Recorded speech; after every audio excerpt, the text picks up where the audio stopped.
Oh my god. Okay. So, let's be fair, that reaction is a lot to start a video off with, but trust me, it is more than warranted. On Thursday, the Game Awards put on its 10th anniversary show, and I have to say that for me personally, it was by far their best show yet. If you're wondering, by the way, what this is, it's for my teleprompter, because I'm bad at memorizing. Brain don't work so good these days. Now, for those of you who aren't in the know, though few of you who follow me there may be, let me explain what the Game Awards is very briefly. Well, as briefly as I possibly can. If you know what it is, jump to this time to skip my micro history lesson. It's a live award show that's sold as a celebration of all things video games and meant to shine light on those in that rather large industry. Think the Oscars and Emmys, but for video games. At least it's always felt as though the show's creator, Jeff Keighley, wanted it to be seen in the same light as all those other award shows. You see, year after year, he makes sure that similar showmanship is on display to those much older shows that celebrate much older mediums. He's always seen video games as a massive achievement in art since day one, and it's quite obvious he wants all of us to see them that way too. Why should a life-changing experience be any less than because it was in a game and not in a movie or a TV show? So, year after year since 2014, this has been a staple of the end of the year for gamers and those in the industry alike. Whether one likes the show or not, they'll be fairly likely to tune in and hope that the game they really love that year can pull off winning a trophy or two. Of course, it's not all about the trophies, but I digress. Well, so that's the Game Awards, but why am I talking about it today? What's the reason for me making this video? Well, honestly, it was mainly for one single announcement. Okay, not entirely one announcement. One certainly stood out among the rest for me. That's right, Okami. My favorite game of all time was given what can only be described as the intro of the decade by Jeff, saying, if you truly like games like I do, this is for all of us. Seriously, the man hyped it up like crazy, and I have mad appreciation for Jeff doing that. I had no idea what was about to happen. There was less than zero lead up, no leaks, no rumors about it, nothing. I didn't get it on camera, but let me tell you that I screamed when I realized what was going on. Seriously, adrenaline kicked in. I said, oh my god, really loud, like 10 times. I had to lie down on the floor. It was a mess. But oh, I could not have been happier in that moment. The most important game in my life is finally back in the limelight, and I get to see it come back new again. It almost felt like Jeff was underselling it when the title flashed on the screen.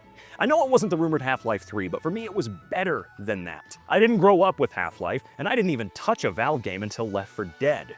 Yeah, I was a bit of a late bloomer in that regard. But don't worry, I saw the light. So in a sense, this was that Half-Life 3 rumor come to life, but in a completely different way, if that makes any sense. I made a video some time ago about why it's my favorite game of all time, and I urge you guys to give it a watch. I'm gonna link that down below. I simply cannot explain in a few words how surprised I was and how special that announcement was to me, and I will be waiting with bated breath until I have that game in my greedy little hands. Beyond Okami 2, or Okami sequel, I wanted to talk briefly about a couple more things that stood out to me. First up, Sam Lake, you've done it again. You've proven that you're funnier than any of us could ever be. Second, I have to say that Intergalactic, the Heretic Prophet, does look really cool. I know that a lot of these games get teased with cinematics and a lack of gameplay that can be shown off, but if they keep up the vibes that are set here, I think this is gonna be a pretty sick title.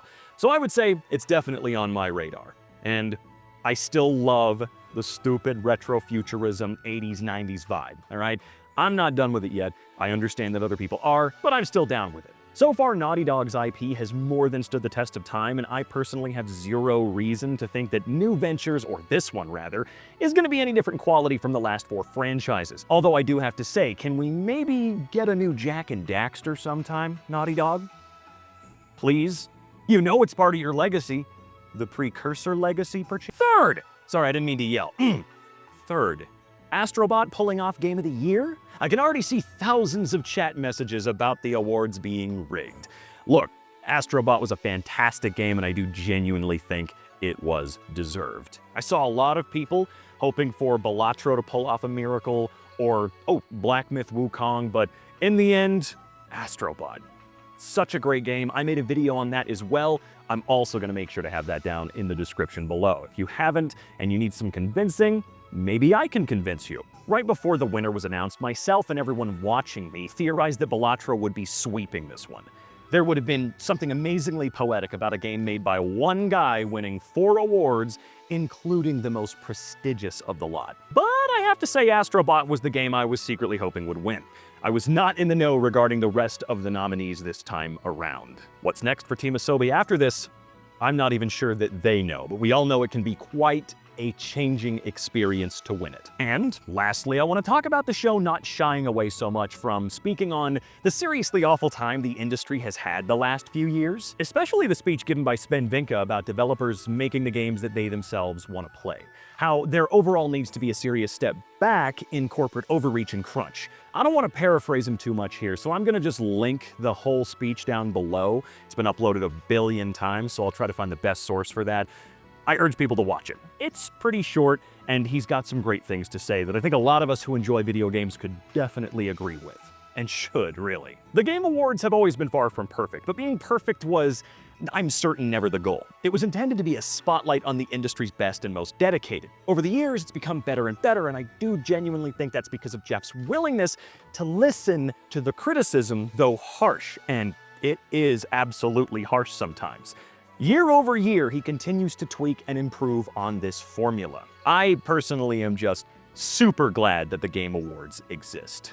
Like I said, it's far from perfect, but I still think it's pretty damn fun, especially when Sam Lake is called in to do something silly, or when Statler and Waldorf scare the living shit out of Kojima. This was just an awesome show. Okami 2, Balatro deservedly winning Best Debut Indie, Astro Bot snagging Game of the Year, Sam Lake, Indiana Jones himself crashing the show, 21 Pilots making streamers feel tight in the shorts, Snoop Dogg killed it, as of course he would, and Critical wants to eat Twinks. What more can you really say? This was a truly kick-ass show, and no matter how you feel about the Game Awards or award shows in general, you gotta admit that Jeff and his team kinda killed it this time around. And it's probably only going to get better from here. I'm here for all of it, and one day I'd love to get to attend in person. Also, did I mention Okami 2 is on the way? I think we should all be talking way more about that right now and forever, okay? Okami 2! What the fuck?